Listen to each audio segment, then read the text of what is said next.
नमस्कार प्यारे बच्चों, कैसे आप लोग? उम्मीद है बढ़िया होंगे।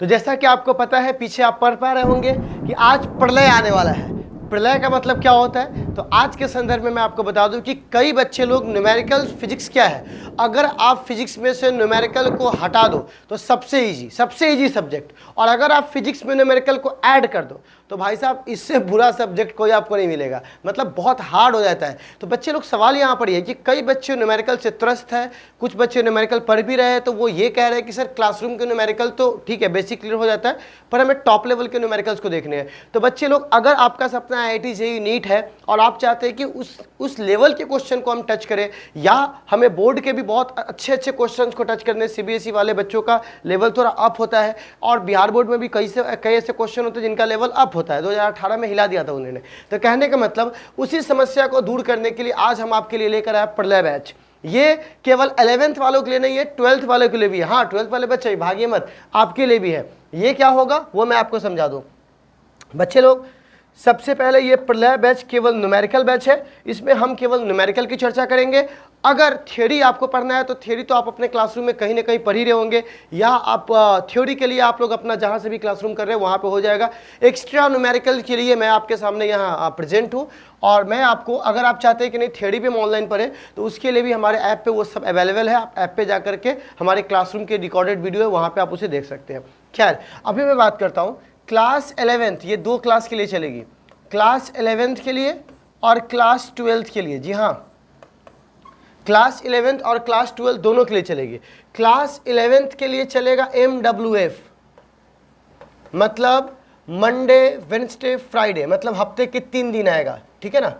और जो 12th के लिए चलेगा वो चलेगा TTS, मतलब ट्यूसडे थर्सडे सैटरडे, है ना, ये हफ्ते के 3 दिन। तो इस तरह से ऑल्टरनेट में क्या चलेंगे, क्लासेस चलेंगे। तो आप इस न्यूमेरिकल सीरीज को करके अपने न्यूमेरिकल को नीट IIT JEE लेवल तक अपने आप को पहुंचा सकते हैं। और बच्चे लोग, आज के लिए क्लास 11th के न्यूमेरिकल चल रहा है, फिर कल क्लास चलेगा 12th का। तो 11th वाले 11th पे फोकस करेंगे, 12th वाले 12th पे फोकस करेंगे। और जो बच्चे 11th 12th पास आउट करके कहीं नीट इंजीनियरिंग के लिए ट्राई कर रहे हैं, नहीं हो पा रहा है, तो वो बच्चे दोनों कर सकते हैं। तो इससे आपका न्यूमेरिकल 110% आपका न्यूमेरिकल बढ़िया हो जाएगा। चलिए, तो हम लोग क्या करेंगे, जितने भी न्यूमेरिकल्स को हम देखते हैं वो सब मिक्स रहते हैं, पर यहाँ पर ऐसा नहीं है। यहाँ पर हम क्या कर रहे हैं, चैप्टर वाइज के साथ साथ टॉपिक वाइज भी, मतलब अगर एक चैप्टर है तो उस चैप्टर में टॉपिक डिवाइड होंगे, तो टॉपिक बाय टॉपिक न्यूमेरिकल बनेगा। ठीक है, तो चलिए अब हम लोग स्टार्ट करते हैं। आज पहला दिन है, चलिए रेडी करते हैं, लेट्स बिगिन। और अगर आपको ये अच्छा लगे तो इस सीरीज को जहां मैंने वहां फेंक के मारो, अपने दोस्तों को बताओ, ताकि वो लोग भी आकर के अपने न्यूमेरिकल को ठीक कर ले। ठीक है ओके, तो जैसा कि आप देख रहे होंगे न्यूमेरिकल एक्सप्रेस, जी हाँ, तो ट्रेन चल चुकी है। चैप्टर वाइज टॉपिक वाइज हम लोग क्वेश्चन करने वाले हैं।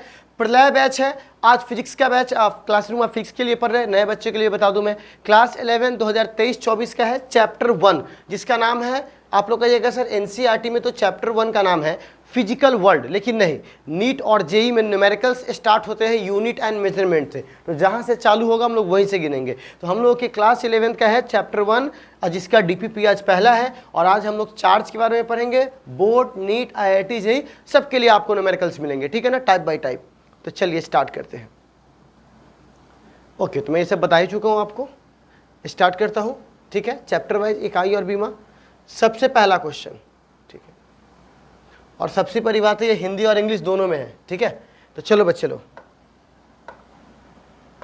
क्वेश्चन क्या कह रहा है, ये क्वेश्चन कह रहा है light year is a unit of, detail explanation होगा, लाइट ईयर किसका यूनिट है। तो आपको जरा बताना है कि लाइट ईयर किसका यूनिट है।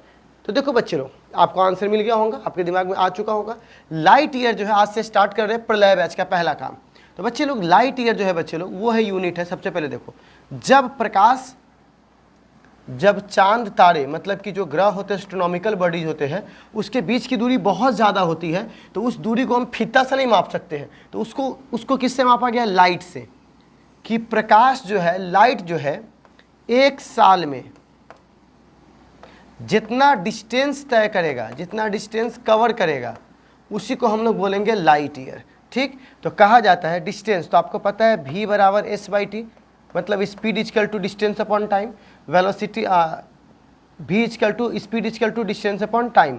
तो अब देखिए, तो डिस्टेंस अपॉन क्या होंगे, S को डिस्टेंस बोलेंगे, S देखकर इसको स्पीड समझा क्या, डिस्टेंस है ये, ठीक है। तो इस बराबर क्या हो जाएगा v इंटू टी।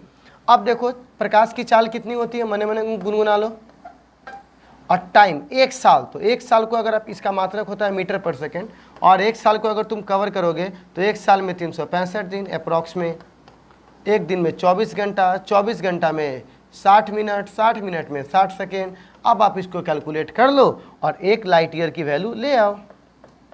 ठीक है, तो बताइए लाइट ईयर किसका मात्रक होगा बच्चे लोग, डिस्टेंस का। ठीक है, तो लाइट ईयर किसका मात्रक होगा, डिस्टेंस का। ओके, चलिए अब आते हैं सेकंड क्वेश्चन पे।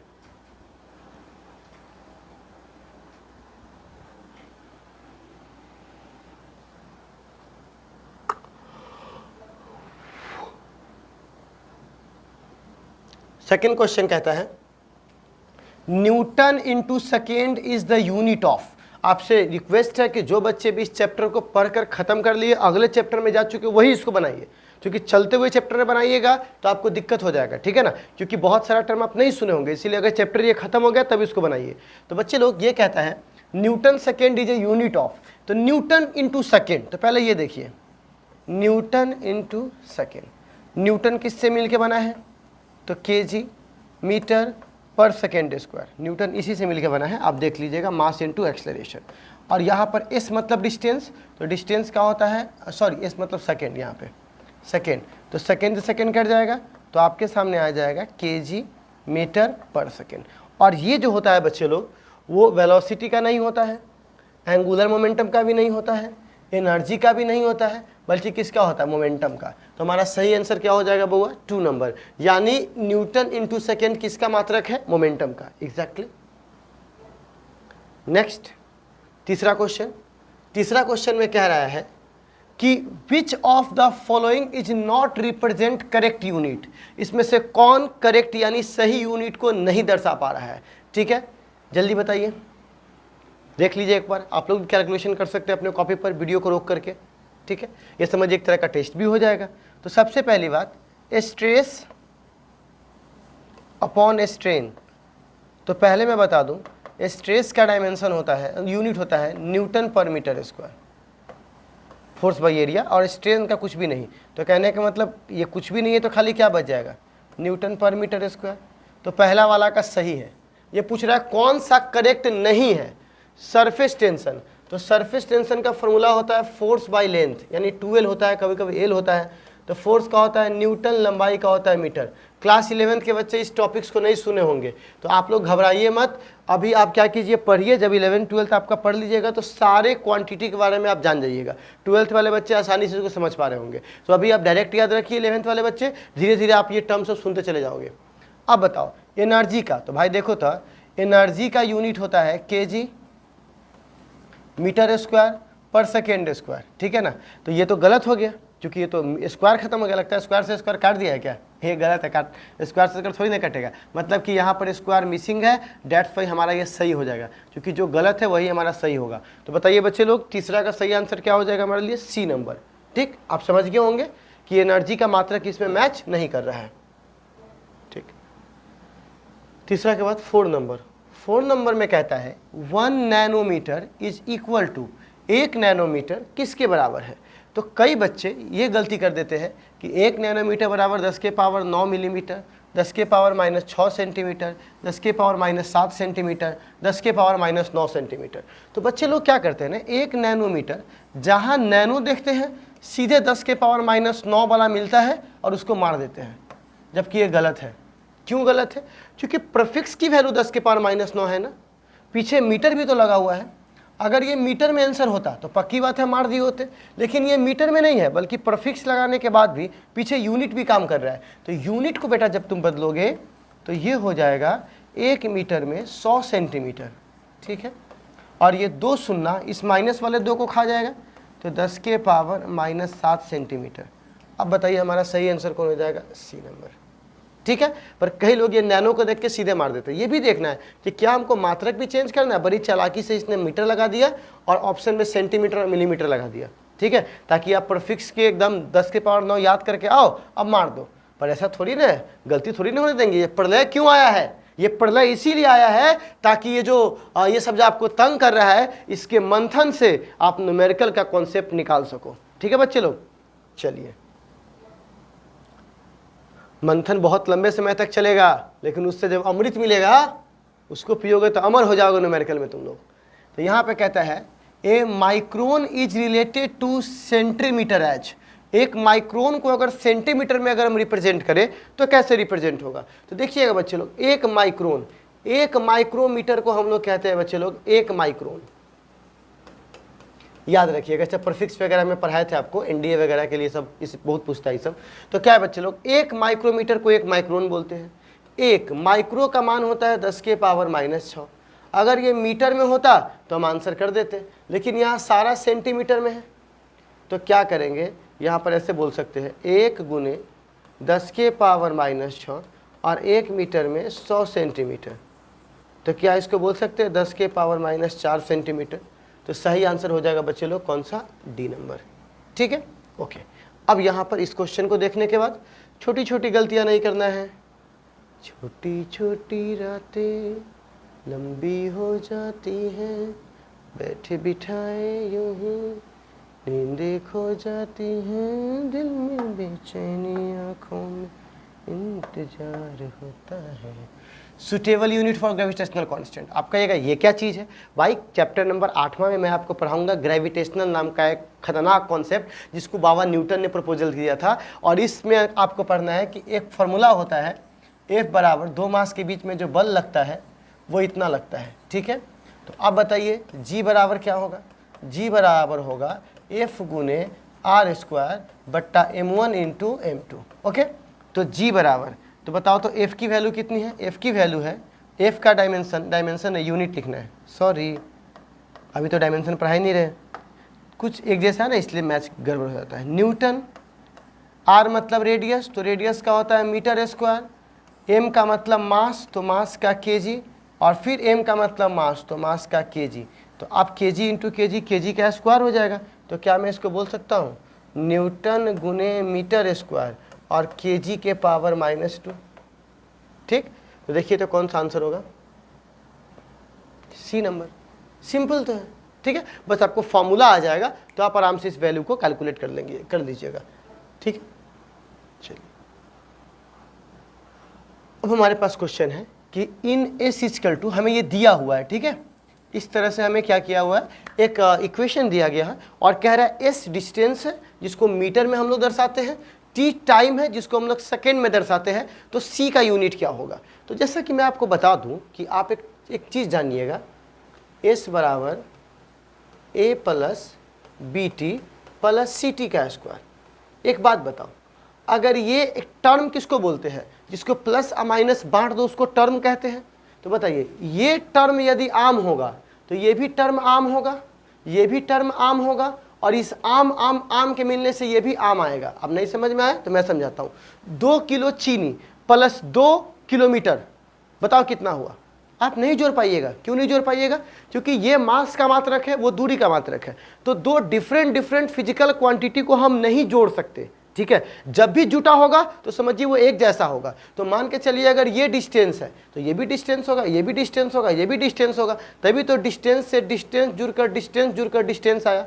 तो अब यहाँ पे कह सकते हो कि एस किसके बराबर है बच्चे लोग? एस बराबर होगा सी टी के, क्योंकि ये दोनों क्या होगा? डिस्टेंस होगा, क्योंकि इस दोनों का मल्टीप्लाई क्या होगा? डिस्टेंस होगा। तो अब बताइए सी बराबर क्या होगा? एस बाई टी स्क्वायर, क्योंकि ये डिस्टेंस होगा तभी तो इस डिस्टेंस में से डिस्टेंस जुड़कर डिस्टेंस आया होगा। तो ये सी टी स्क्वायर क्या है? डिस्टेंस है, तो डिस्टेंस को डिनोट एस से करते हैं। तो एस बराबर सी टी का स्क्वायर, तो एस को बोलते हैं यहाँ पर मीटर और टाइम को बोलते हैं सेकेंड, यानी सेकेंड का स्क्वायर। तो कौन सा ऑप्शन होगा? D number.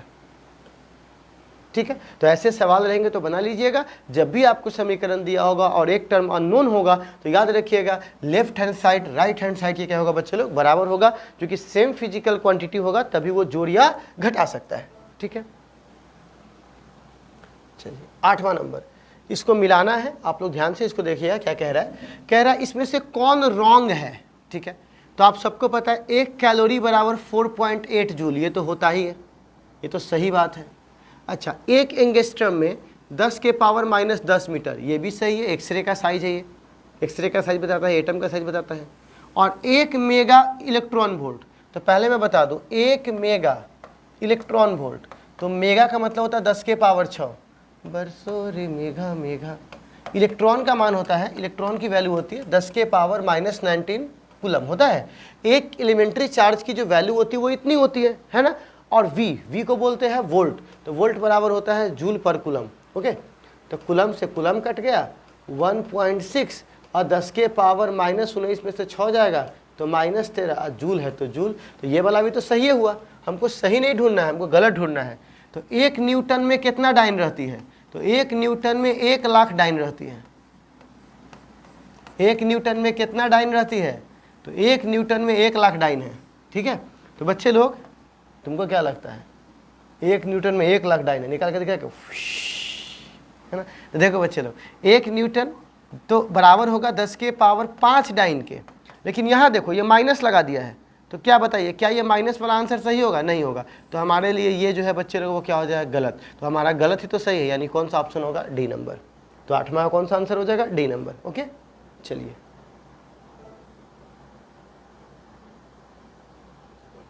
9 नंबर, फिर वही वाला सवाल।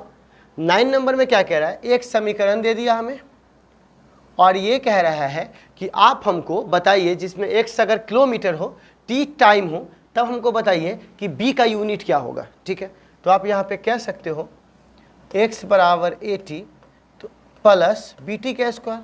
तो आप कह सकते हो कि अगर ये दूरी है तो ये भी दूरी होगा, ये भी दूरी होगा, तभी तो दूरी में यानी डिस्टेंस में डिस्टेंस ऐड हुआ तो क्या आया बच्चे लोग, डिस्टेंस ही आया। तो आप कह सकते हो x बराबर यहाँ पर क्या लिखेंगे, bt का स्क्वायर। तो बताओ यहाँ से b बराबर क्या लिखेंगे, x/t का स्क्वायर। x दूरी है, कह रहा है दूरी किलोमीटर में है, दूरी किससे मापा गया है, किलोमीटर में, और टाइम को किससे मापा गया, सेकेंड में, तो स्क्वायर हो जाएगा। तो किलोमीटर पर सेकेंड का स्क्वायर, यानी कौन सा ऑप्शन होगा, सी नंबर। सिंपल है, हिंदी वाले हिंदी भी पढ़ के बना सकते हैं, कोई दिक्कत नहीं है। और ये क्वेश्चन पीएमटी में भी था, है ना। तो आपको मैं बता दूं कि ऐसे ऐसे क्वेश्चन आते हैं। इसको देने का मतलब ये नहीं कि मैं पीएमटी का क्वेश्चन करवा रहा हूं या फिर ऐसा कुछ, ऐसे ही सब फालतू बात है।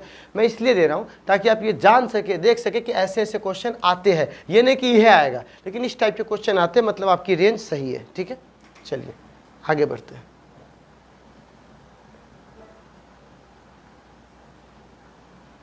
चलिए, ये समीकरण है आपके सामने। इस समीकरण में भी वही बात है, p प्लस a/v स्क्वायर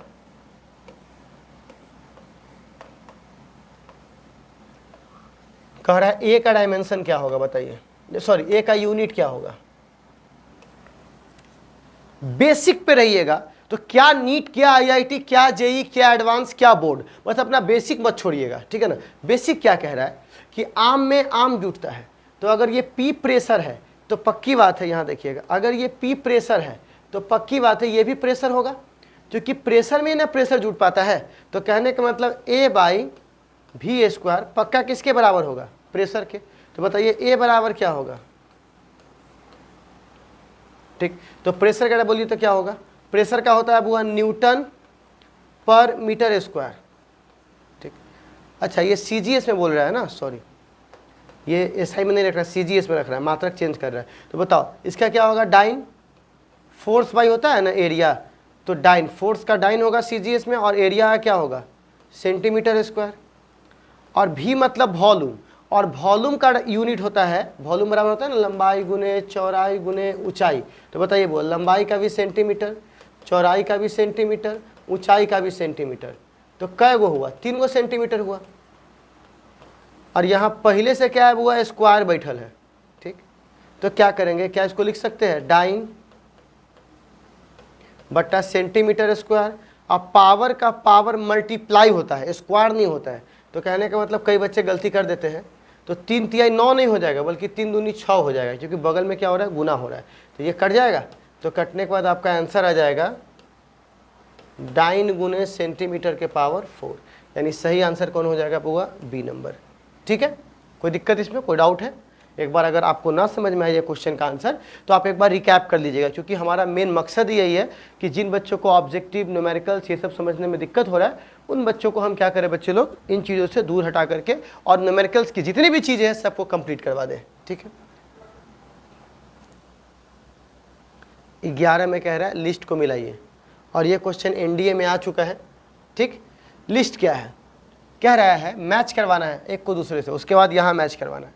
तो कहता है डिस्टेंस बिटवीन अर्थ एंड सन। तो अभी ने मैंने बोला है कि सन और अर्थ की दूरी को मापने के लिए लाइट ईयर, क्योंकि लाइट ईयर बड़े बड़े दूरी को मापता है, तो स्टार और सन के अर्थ के बीच की दूरी मापने के लिए कौन है बच्चे लोग? लाइट है। अच्छा, इंटर एटॉमिक डिस्टेंस, तो अभी मैंने आपको बोला है कि जो एंगस्ट्रम है वो एटम की दूरी को ही माप सकता है। मैंने बोला था ना वेवलेंथ और एटम इस को मापता है।